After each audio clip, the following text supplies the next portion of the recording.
하나님의 말씀을 보도록 하겠습니다.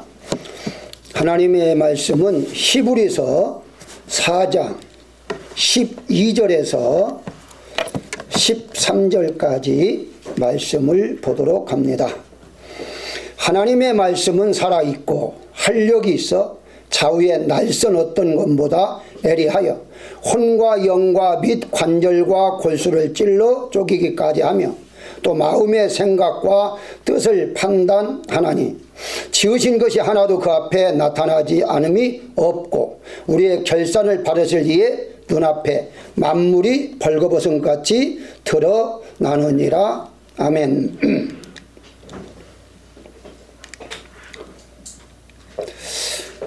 12절의 말씀에 보면 하나님의 말씀은 살아있고 라고 말씀하고 있는데요. 그러나 누구나 살아있는 말씀은 아닙니다. 무슨 말인가? 하나님 말씀 자체는 살아있지만 받아들이는 사람이 어떻게 받아들이냐에 따라서 살아있는 말씀이 될 수 있고 죽은 말씀도 될 수가 있다는 거죠. 신명기 오늘 돕해보게 되면 17장 19절에 보면 평생에 자기 옆에 두고 읽어 하나님 경유하기를 배우며 귀를 지켜 행할 것이라 라고 말씀하고 있습니다. 한번 하나님께서 문자적인 말씀을 우리에게 주시고 그 말씀을 읽고 배우고 그리고 지켜 행하라 라고 말씀하고 있습니다. 이 문자적인 그 말씀 속에 두 번째 베드로서 1장 19절에 보게 되면 너희 마음에 샛별이 떠오르기까지 예언의 말씀을 주의하라 라고 말하고 있어요. 자, 그렇다면 이 말씀은 무엇을 의미하느냐? 요한계시록 22장 16절에 보게 되면 예수는 광명한 새벽별이라 라고 말씀하고 있어요. 그러면 하나님 말씀을 읽을 때에 그 말씀 속에 예수님을 듣게 한다는 거예요. 그래서 이 성경 전체의 말씀이 사실은 예수님의 말씀인데 그걸 인격적으로 우리가 만난다라고 말을 해요. 그래서 하나님의 말씀 속에 인격이신 예수님을 만나야 한다는 것이고요. 그 다음에 이제 세 번째가 그 인격적으로 만난 예수님이 어디 계시는가 라고 했을 때에 내 안에 요한복음 1장 14절에 보게 되면 말씀이 육신이 되어 우리 가운데 거하심에 예수님이 말씀으로 우리 안에 오셨다는 거죠. 그리고 로마서 8장 9절에 보게 되면 너희 속에 그리스도의 영이 없으면 그리스도의 사람이 아니다 라고 말씀하시므로 그 예수님께서 내 안에 계실 때에 그 말씀은 살아계신 말씀이다 라고 성경은 말하고 있어요. 왜냐하면 예수님 자체가 이꾸로 말씀이기 때문입니다. 그래서 예수님 즉 말씀 문자적으로만 우리가 읽고 끝나는 것이 아니라 우리가 그 말씀을 읽을 때 들을 때에 그 속에서 예수님을 만나야 하고 그 예수님은 내 안에서 나를 위해서 무엇을 하시는가를 우리가 볼 줄 알아야 한다는 것이죠. 그래서 오늘은 그 내 안에서 계신 예수님이 어떤 일들을 하고 있는가 하는 것을 몇 가지 나누어 보고자 합니다. 가장 먼저 생각할 것은요, 살아있는 하나님의 말씀은 나를 살려주시는 일을 하십니다. 가장 먼저 예수님이 나에게 무엇을 하시냐 할 때에 나는 이미 죽어 있었잖아요. 죽어 있는 영을 예수님께서 살려주시고 그리고 그 살려주신 영이 살아가도록 하시는 분이 바로 예수님이시다 라고 말씀하고 있어요. 예수님 이 땅에 오신 목적이 나를 구원해 주시기 위해서 오셨다고 말씀하고 있잖아요. 자, 근데 우리가 이 구원이라는 단어를 너무 자주 사용하다 보니까 난 예수 믿고 구원받았어 이렇게 끝나는 경우가 종종 있어요. 그래서 저는 이 구원하는 단어를 가끔씩은 생명이라는 단어로 바꿔서 사용합니다. 죽은 사람을 살려줬다. 그리고 이제 죄에 빠져서 지옥 갈 사람 구원했다. 이것도 뭐 좋은 우리의 단어를 사용하는 것이지만 죽은 사람을 살려줬다. 이게 더 우리 마음에 와닿는다고 말씀을 드릴 수가 있어요. 그래서 요한 1서 4장 9절에 보게 되면 하나님이 자기의 독생자를 세상에 보내심은 그로 말미암아 우리를 살리려 하심이라 라고 말씀하고 있어요. 여기 이제 구이라는 말을 사용해도 똑같지만 사도 요한은 항상 생명 그리고 살림 이런 단어를 자주 사용하거든요. 한마디로 예수님께서 이 세상에 오신 목적이 죽어 있는 우리를 살리셨다, 살리기 위해서 이 땅에 오셨다라고 분명히 말씀하고 있고요. 베드로전서 1장 23절에서 베드로도 살아있고 항상 있는 하나님의 말씀으로 되었느니라 라고 말하고 있어요. 우리가 거듭남은 살아있는 말씀으로 거듭났다는 거예요. 우리가 흔히 성령으로 거듭나야 한다는 것은 잘 알고 있는데 하나님의 말씀으로도 거듭나야 한다고 베드로는 말하고 있는 거예요. 그 살아있는 하나님 말씀이 그런데 항상 있다는 거예요. 항상. 그래서 그 살아있는 말씀이 항상 우리 안에 거하시고 계신다. 그 말은 다른 말 말하면 영원히 살아있는 말씀이라는 뜻입니다. 그래서 따라서 살아있는 말씀이기 때문에 우리는 죽음이 없는 거예요. 죽음이 없기 때문에 죽은 자를 살리시는 말씀이 되시는 거죠. 그래서 요한 11장에 보게 되면 우리 잘 아는 대로 나사로가 죽은 지 4일이나 되었지만은 어떻습니까? 예수님이 나오라니까 나오잖아요. 죽은 자도 예수님이 살려주시잖아요. 그런데 분명한 것은 우리의 몸뿐만 아니라 영혼까지 살리신다고 성경은 말씀하고 있는데 에베소서 2장 1절에 보게 되면 그는 허물과 죄로 죽었던 너희를 살리셨도다. 몸만 살리는 것이 아니라 우리의 영혼을 살리시는 분이 바로 예수님이시고 그 예수님이 말씀으로 우리를 살리신다라고 말씀하고 있어요.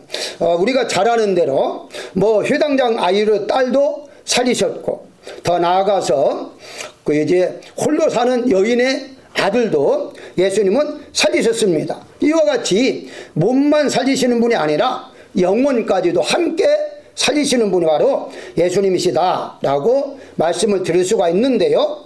고린도후서 5장 15절에 보게 되면 그가 모든 사람을 대신하여 죽으심은 살아있는 자들로 하여금 다시는 그들 자신을 위하여 살지 않고 오직 그들을 대신하여 죽었다가 다시 살아나신 이를 위하여 살게 하려 함이라 라고 말씀하고 있어요. 무슨 말이냐? 예수님이 우리를 살려주시는 목적이 무엇이냐?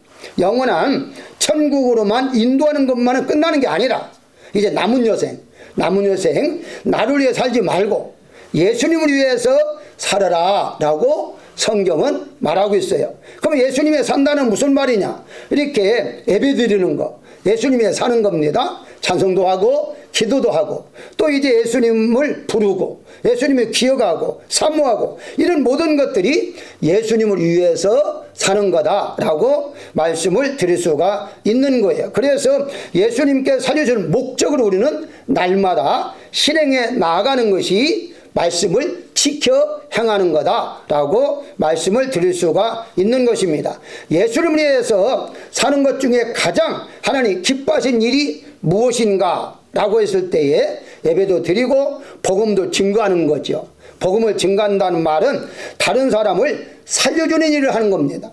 내가 살아있으니까 또 다른 사람을 살려주는데 그 살려주는 것이 교회를 세우고 예배를 드리고 다른 사람에게 복음을 증거하고 이런 것들이 다 바로 예수를 위해서 살아가는 거다라고 성경은 말씀하고 있어요. 따라서 여러분들이 이미 살아있으니까 이렇게 교회를 세우고 나아가서 다른 사람들에게 예수님을 전하는 것 자체가 살려주는 일을 하고 있다는 것을 믿으시기를 주의 이름으로 축원합니다. 두 번째 생각할 것은요, 살아있는 하나님의 말씀은 나에게 활력을 주신다는 거죠. 활력이 무엇이냐 라고 했을 때 다시 한번 도표를 보겠습니다. 우리가 살아가는 데 있어서 네 가지의 영역 안에 우리는 살아요. 이 네 가지를 벗어날 수가 없습니다. 환경, 신체, 마음, 영혼이죠. 자, 여기에서 하나씩 한번 살펴보게 된다면은 이 활력이라고 번역한 단어는 개역 성경에 보게 되면 운동력으로 번역합니다. 운동력. 움직인다는 거예요. 그래서 영어를 여기에서 대부분 어떻게 번역하냐면은 액티브라고 번역을 하고요. 파워풀이라고 번역을 해요. 그러니까 하나님 말씀은 가만히 있는 것이 아니라 나를 뭔가 움직이게 한다는 거예요. 그 움직이게 하는 것이 무엇인가 라고 봤더니 하나님 우리에게 전체 환경에 물질을 주신다는 거예요. 그래서 이 물질을 때 그냥 하늘에서 떨어진 게 아니잖아요. 우리에게 지혜를 주고 재능을 주어서 물질을 추구하게 하고 그래서 돈을 벌게 한다는 거죠. 그렇게 하시게 하는 분이 누구냐? 예수님이시다는 거예요. 그렇기 때문에 신명기 28장 우리가 잘 알잖아요. 거기에 보게 되면 이렇게 말합니다. 2절에 보면 모든 복이 내게 임하여 내게 이르니니 3절에 성읍에도 복을 받고 들에서도 복을 받을 것이며 4절에 자녀와 토지 외 소산과 짐승의 복을 받을 것이고 6절에 들어와도 복을 받고 나가도 복을 받을 것이다. 이건 다 환경적인 복이거든요. 물질적인 거. 환경적인 복을 이렇게 주시겠다고 말씀하고 있는 거예요. 그러니까 예수님이 우리 안에서 뭘 하시느냐? 우리가 이 세상에서 잘 살도록 필요한 것을 제공해 준다는 거예요. 환경을 통해서. 그러니까 이 환경을 통해서 주시는 복이 첫 번째 복이다. 이렇게 볼 수가, 물론 영적인 것이 첫째 복이겠지만 이 순서상 지금 제가 말씀하고 있는 거예요. 두 번째가 보게 되면 이제 신체적으로 건강의 복을 주시는데 이 건강의 복은 우리 본문에도 나와 있습니다만은 12절에 관절과 골수라고 말을 하잖아요. 이 관절과 골수라는 말은 신체, 우리 육체를 말하는 겁니다. 그래서 이 육체를 한마디로 말한다면 살아있는 말씀으로 약한 부분은 치료해 주시고 그리고 건강한 몸으로 바꿔주신 일을 하시는 거예요. 3장 7절을 한번 보겠습니다. 여호와를 경유하라. 8절 이것이 내 몸에 양약이 되어 내 골수를 윤택하게 할 것이다 라고 말씀하고 있어요. 4장 22절은 그것을 얻는 자의, 그것을 말씀이에요. 그것을 얻는 자에게 생명이 되며 그의 온 육체에 건강이 됨이니라 라고 말하고 있잖아요. 그게 한마디로 말하면 예수님의 말씀이 나에게 건강을 준다는 거예요. 골수를 윤택하게 한다. 관절과 골수. 한마디로 하나님은 말씀을 통해서 우리에게 건강도 주신다라고 분명히 말하고 있습니다. 자, 세상에서는요, 우리가 질병이 걸리면 어떻습니까? 약을 먹어요. 그리고 병원에 가서 치료를 받습니다. 자, 그런데 그걸로 끝나요. 그 사람도 그걸 끝납니다. 우리는 어떻습니까? 하나가 더 있잖아요. 우리도 약을 먹기도 하고요, 병원에 가서 치료도 합니다. 근데 또 한 가지, 하나님께서 말씀을 주셔서 그 말씀으로도 우리를 치료해 준다는 거예요. 그러니까 세상 사람과 우리 믿는 사람들이 그만큼 혜택을 많이 받고 있다. 다른 사람은 할 수 없는 걸 하나님은 말씀으로, 세상이 고칠 수 없는 것도 말씀으로도 고칠 수 있는 것이기 때문에, 그래서 하나님 우리를 건강히 하신다는 것도 우리가 믿어야 할 것이고요. 그 다음에 이제 보게 되면 마음에는 지난주에 설명했습니다만은 한 가지 하나 구절만 여러분들에게 소개를 하고자 합니다. 요한복음 14장 27절에 나오죠. 평안을 너희에게 끼치노니 곧 나의 평안을 너희에게 주노라. 내가 너희에게 주는 평안은 세상이 주는 평안과 같지 않다 라고 말씀하시므로, 똑같은 마음의 평안을 얻고 살아도 우리 믿는 사람은 또 다른 평안을 누리고 살게 해주시겠다고 말씀하고 있어요. 그러니까 세상 사람이 세상적으로 누리는 평안보다도 훨씬 더 높은 평안을 우리는 누리고 있다, 이렇게 이제 보시면 되겠습니다. 그 다음에 이제 영적인 것을 통해서 우리에게 복을 주시는데, 고린도전서 1장 19절을 보게 되면요, 너희를 불러 그의 아들 예수 그리스도 우리 주와 더불어 교제하게 하시는 하나님은 미쁘시도다 라고 말씀하고 있어요. 그건 무슨 말입니까? 교제라는 것은 어떤 걸 의미하죠? 서로 교통이라는 거죠. 성령의 교통. 이것을 이제 사도 요한은 또 사귐이라고도 번역하기도 합니다. 다 같은 말이거든요. 주님과 더불어 교제를 나누는 거죠. 그 교제가 무엇을 말합니까? 바로 한마디로 말하면은 주님과 더불어 함께 살아가자. 우리 안에 오시니까 함께 살잖아요. 그럼 주님과 대화를 하는 거죠. 그래서 어떤 분들이 그런 말을 해요. 목사님, 제가 가끔은요, 저 혼자 주님과 대화를 나누거든요. 주님 제 마음에 계시죠? 다 보고 계시죠? 알고 계시죠? 듣고 계시죠? 그게 제가 잘못됐습니까? 묻더라고요. 제가 말했습니다. 다른 사람 들을 때는 미쳤다고 한다. 왜 혼자 종을거리니까. 그런데 우리 믿는 사람들의 입장에서는 하나님과의 교제를 나누는 거다. 대화를 나누는 거다. 잘못된 게 아니다 라고 말씀을 드린 적이 있습니다. 그렇습니다. 우리는 예수님과 더불어 대화를 나눌 수 있잖아요. 잠을 자다가도 자기 전에도 일어날 때에도 얼마든지 가능합니다. 아침 일어날 때 주님, 자 이제 잘 자게 해주셔서 감사합니다. 오늘도 하루가 시작됩니다. 하나님이 함께 하실 것을 믿습니다. 이렇게 다 무엇을 말하죠? 대화를 하는 거잖아요. 그게 바로 사귐이다, 교제다 라고 말씀을 드릴 수가 있습니다. 주님이 우리 안에 오셔서 이와 같이 나와 더불어 대화를 나누기를 원하신다는 것을 여러분들이 기억하시고, 항상 주님 우리에게 물질적인 거, 건강한 거, 평안한 거, 교제까지, 영혼까지 하나님이 함께 해주심으로 이 세상에 사는 동안에 주님과 더불어 평안케 하심을 믿으시기를 주의 이름으로 축원합니다. 마지막으로 이제 세 번째 생각할 것은 무엇이냐? 살아있는 하나님의 말씀은 나를 변화시켜 주신다는 것입니다. 나를 변화시키려면 내가 어떤 상태인지를 알아야 하잖아요. 내가 어떤 상태가 알아야만이 진찰해 보야만이 이 상태구나. 그래서 다른 걸로 바꿀 수가 있는데요. 다시 오늘 본문에 13절 이렇게 말합니다. 눈앞에 만물이 벌거벗은 것 같이 드러나느니라 라고 말하고 있어요. 만물이 이제 드러난다는 거예요. 그 말은 무슨 말이냐? 우리의 생각과 이제 마음의 생각과 뜻을 판단하신다. 13절에 드러난다. 그러니까 한마디로 말하면 우리의 생각도 우리의 뜻도 마음도 다 예수님은 알고 계신다라고 말씀하고 있어요. 만약 우리가 길을 가다가 넘어져서 다리를 다쳤다, 그래서 걸을 수 없다 할 때는 어떻습니까? 병원에 갑니다. 그러면 병원에서 무조건 약을 주거나 수술하지 않아요. 엑스를 찍어보고 그 다음에 그 촬영한 다음에 눈으로 보이지 않던 살 속에 금이 갔는가, 뼈에 어디가 잘못됐는가를 알고 난 다음에 처방을 합니다. 마찬가지로 하나님께서도 무조건 우리에게 뭘 주시고 하신 게 아니에요. 진찰을 해봐요. 진찰해보고 난 다음에 그 다음에 우리의 상태가 어떤가를 알고서 거기에 맞춰서 하나님께서 우리에게 역사를 하신다라고 성경은 말하고 있습니다. 자, 그런데 여기 드러나다 하는 단어를 한번 연구해 볼 필요가 있습니다. 여기에 이제 연구해 보게 되니까 뭐 헬라어를 직접 좀 말씀을 드리지 않는다 할지라도요, 한마디로 말하면 이 자체가 레슬링 선수가 상대방의 목을 쥐고 있는 그 단어에서 만들어진 단어입니다. 다시 말씀드리면 지금 그림에 레슬링 하는 그림이 나왔잖아요. 목을 줍니다. 이게 목을 쥐고 있을 때에 네 가지 것을 우리가 생각해 볼 수가 있어요. 그러니까 한마디로 드러나다라는 말은 뭔가 드러나다, 숨겨있는 것이 드러나다만 있는 것이 아니다는 거예요. 원어에 보게 되면 먼저 첫 번째, 이게 쥐고 있으니까 도피, 도망을 못 갑니다. 한마디로 하나님이 여러분들 붙잡고 있으면요, 그 어떤 경우라도 도망갈 수가 없어요.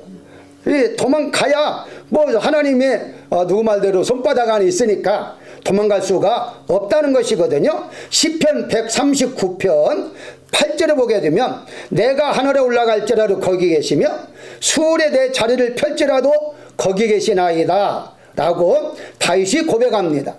다윗이 얼마나 많은 어려움을 당했어요. 그때마다 피하고 싶었지만 어디 피한들 거기도 예수님 하나님 계시는데 피할 길이 없다라고 그는 고백하고 있죠. 이와 같이 하나님 앞에 붙잡힌 자는요, 다른 말 말하면 선택받은 자는요 도망갈 수가 없습니다. 그냥 포기를 해야만이 되는 거거든요. 그래서 빨리 자신을 포기할 때에 죄했던 목이 풀어지게 되어 있는 거예요. 포기하지 않으면 끝까지 죄고 있는 것이거든요. 항복을 해야만 됩니다. 요나가 하나님을 피해서 다시스로 도망을 갔잖아요. 근데 하나님 어떻습니까? 하나님이 바다도 지으셨기 때문에 바다에게 명령해서 풍랑이 일어나게 만들잖아요. 뱀이창에 들어가서 숨어 있었잖아요. 그것도 다 찾아냈잖아요. 어디 가서 숨어 있는들 어떻게 하나님 모르겠습니까? 결국 가서는 요나가 하나님의 사명을, 주신 사명을 감당하지 않으려고 피하다가 결국은 손들 수밖에 없었던 거죠. 그가 깨달은 것이 무엇입니까? 도망칠 수 없다 하는 것을 깨달았던 거예요. 그래서 이것을 좋게 설명하면요, 우리에게 엄청난 은혜죠. 왜냐하면 우리를 이렇게 붙잡고 있다는 말은 천국 보내기 위해서 붙잡고 있는 게 아닙니까? 그러니까 얼마나 우리가 하나님 앞에 목을 쥐어서 힘은 들지만 감사할 일이죠. 두 번째는 어떻습니까? 두 번째 보게 되면 은폐. 이 은폐란 말은 숨는다는 말이죠. 숨는다는 말인데 마태복음 10장 26절에 보게 되면 감추인 것이 드러나지 않을 것이 없고 숨은 것이 알려지지 않을 것이 없느니라 라고 말씀하고 있어요. 우리가 잘 아는 대로 아담과 하와가 죄를 범한 다음에 나무 사이에 숨었잖아요. 하나님 모릅니까? 어디 있느냐라고 하지만 하나님 다 알고 물으신 것이죠. 그래서 우리가 어디 가든지 숨을 자리가 없다는 것을 우리가 분명히 안다면 빨리 손을 들 수밖에 없다 하는 것이고요. 세 번째는 뭡니까? 세 번째는 저항할 수 없다. 대항할 수가 없어요. 하나님과 싸울 수 없어요. 왜? 지금 목이 졸리고 있는데 어떻게 대항합니까? 대항할 수가 없어요. 그건 그냥 포기하는 것이 가장 빠른 일이다, 이렇게 볼 수가 있는 것인데요. 하나님은 모세에게 애굽으로 가라 명령하셨잖아요. 모세는 여러 가지 핑계를 대잖아요. 이유를 댑니다.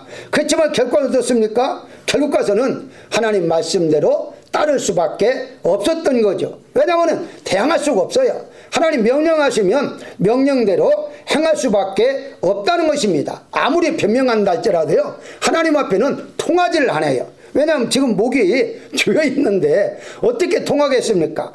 마지막으로 이제 네 번째가 죽음이죠. 죽지 못합니다. 자살할 수도 없어요. 무엇을 말하느냐? 목덜미에 잡히기 때문에 차라리 이제 죽어야지 한다고 자기가 죽습니까? 죽이려고 하는 사람이, 잡고 있는 사람이 죽이면 죽였지 본인은 못 죽어요. 죽을 수가 없어요. 잡혀있기 때문에. 그래서 우리가 잘 아는 욥기서 3장에 욥을 잘 알잖아요. 욥기서 3장에 욥이 고통을 받으면서 이렇게 고백을 해요. 생일도 저주하면서 죽고 싶어도 죽지 못한다.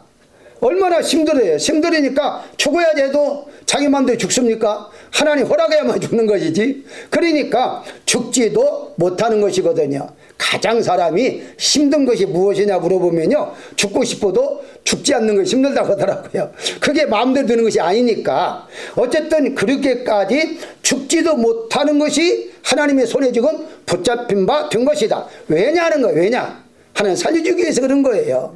우리를 고통 주고 목을 조여가지고 고통을 주고 그렇게 하기 위해서가 아니라 나를 세상으로 나가지 않고 하나님만 바라보고 살 수 있도록 하기 위해서 하나님이 붙잡고 있는 것이거든요. 그러니까 내가 항복하면, 포기하면 하나님은 빨리 그 조였던 손을 놓으신 분이에요. 포기하지 않으니까 계속해서 쥐고 있는 거죠. 항복해. 빨리 항복해야 해. 너 세상처럼 살려고 하잖아. 너 세상 살면 안 되잖아. 하나님만을 위해 살아야지. 이렇게 그래서 드러낸다는 말이 바로 이러한 요소들이 있다는 것을 우리가 알아야 할 것입니다. 무슨 말입니까? 하나님께서는 우리의 영과 혼과 골수를 쪼개기까지 말씀으로, 살해는 말씀으로 우리를 치료하사 영원한 천국으로 온전케 들어가게 하기 위하여 지금도 우리 안에서 역사하고 있다는 사실을 알아야 할 것입니다. 그래서 우리가 예수 믿는 것은 믿고 구원받는 걸 끝나지 말고 변화를 받아야 돼요. 변화를 받기 위해서는 우리가 연단이라는 게 있습니다. 그 연단에 목을 쥐기도 하고 말도 못하게 하기도 하고 꼼짝 못하도록 붙잡고 있는 게 연단이잖아요. 그걸 잘 통과할 때에 나는 변화됩니다. 새로운 사람으로 바꿔지고요. 옛날 사람이 아니라 새로운 사람, 주님을 위한 사람, 많은 사람들에게 인정받는 사람으로 바꿔질 수밖에 없다는 사실을 믿어야 할 것입니다. 결론이 무엇이냐? 결론은 우리가 원래 죄인이었잖아요. 죄인을 의인으로 바꿔주신 일을 해요. 이게 주님께서 우리의 목을 쥐고 하신 일이에요. 누가복음 5장 32절에 보게 되면 내가 의인을 부르러 온 것이 아니요 죄인을 부르러 회개 시키려 왔노라 라고 말을 해요. 그러니까 우리를 죄인의 자리에서 의인의 자리로, 죄의 사람에서 의로운 사람으로 바꿔지게 하시는 분이 바로 말씀이시며 예수님이시다. 그 다음에 악인이 바로 선인으로, 즉 악한 사람에서 선한 사람으로, 디도서 2장 14절에 선한 일을 열심히 하는 자기 백성이 되게 하려 하심이라. 선하게 살게. 여기서 또 말하니까 선하게 살게 한다니까 세상적인 윤리적인 것만 선으로 보시면 아니에요. 그것도 우리가 지켜야겠지만 선하게 산다는 말은 예수님 끝까지 믿고 사는 거, 이게 바로 선하게 사는 것이거든요. 그 다음에 육인이 바로 육신의 사람이 영적인 사람으로 바꿔지게 하는 것인데, 로마서 8장 9절을 보게 되면 만일 너희 속에 하나님의 영이 거하시면 너희가 육신이 있지 아니하고 영에 있나니 누구든지 그리스도의 영이 없으면 그저 사람이 아니다 라고 분명히 말하고 있습니다. 바로 우리는 이제까지 육의 사람으로 살았지만 이제는 영적인 사람으로 살아가게 한다는 것이고, 마지막에 세인은 무엇이냐? 세상적인 사람으로 살다 끝나지만 우리는 천인, 세상의 사람에서 천국의 사람으로 바꿔지게 하신다는 거예요. 빌립보서 3장 20절에 우리의 시민권은 하늘에 있는지라. 하늘에. 우리는 이제 언젠가 이게 떠나면 이사를 가야 해요. 어디로? 천국으로 우리는 이사를 갑니다. 왜? 시민권자니까. 천국의 시민권자니까. 그걸 우리를 지금 계속해서 만들어 가신 일을 하는 거예요. 전체 여기 공통점이 뭐죠? 인, 사람이 사람. 죄인에서 의인, 사람. 즉 나, 사람, 나를 예수님께서 만들어가고 있다는 것을 우리가 안다면 날마다 하나님 앞에 감사하면서 살아가야 할 것입니다. 하나님의 말씀은, 성경은 죽은 문자가 절대 아닙니다. 하나님 말씀 한마디로 말한다면 살아있는 말씀입니다. 죽은 말씀이 아니라 살아있는 말씀으로 우리에게 지금도 역사하고 있다는 사실을 안다면 우리가 문자적인 말씀만이 아니라 이 속에 들어있는 예수님을 만나야 하고, 그 예수님 나와 더불어 함께 날마다 살아가는 것을 느끼고 산다면 이 사람말로 가장 행복한 사람이 될 것입니다. 이번 한 주간 동안도 주님과 동행 동거하시며 살아가신 여러분 되시기를 주의 이름으로 축원합니다.